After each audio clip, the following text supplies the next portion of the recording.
Le centre de santé de Nzangayon était le lieu adéquat pour le lancement de cette vaste campagne, en présence du ministre de la Santé qui a ouvert cette cérémonie en soulignant l'importance de cette campagne qui vise à garantir un avenir sain pour les enfants. Ce matin, bravo à vous qui avez donc compris la nécessité de vacciner nos petits boutous, comme on dit, nos quartiers, parce que la vaccination vous évite, vous ne pouvez pas imaginer, des dépenses énormes.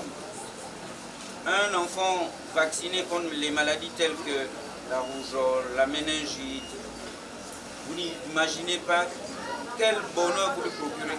La campagne vise entre autres à prévenir des milliers d'enfants contre des maladies potentiellement mortelles à l'instar de la rougeole, la diphtérie, les hépatites et bien d'autres. Vous qui avez déjà compris le message, allez-y dire aux voisines, aux voisins, d'amener les enfants.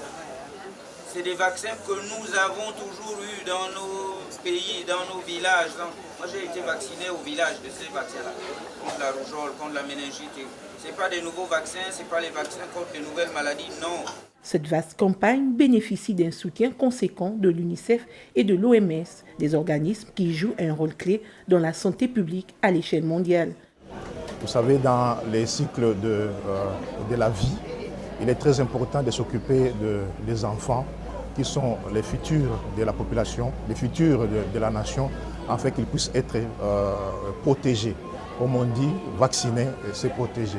Nous, l'OMS, nous sommes conseillers auprès du ministère de la Santé pour accompagner les priorités du pays afin que la population puisse avoir toute la santé et le bien-être. Une vaccination précoce et complète est essentielle pour réduire la mortalité infantile et améliorer la qualité de vie. Grâce à cette campagne, les autorités gabonaises se rapprochent de l'objectif d'un monde où chaque enfant a accès à des soins de santé de qualité. La vaccination s'étendra jusqu'au 8 février 2025 dans les différents centres de santé du pays.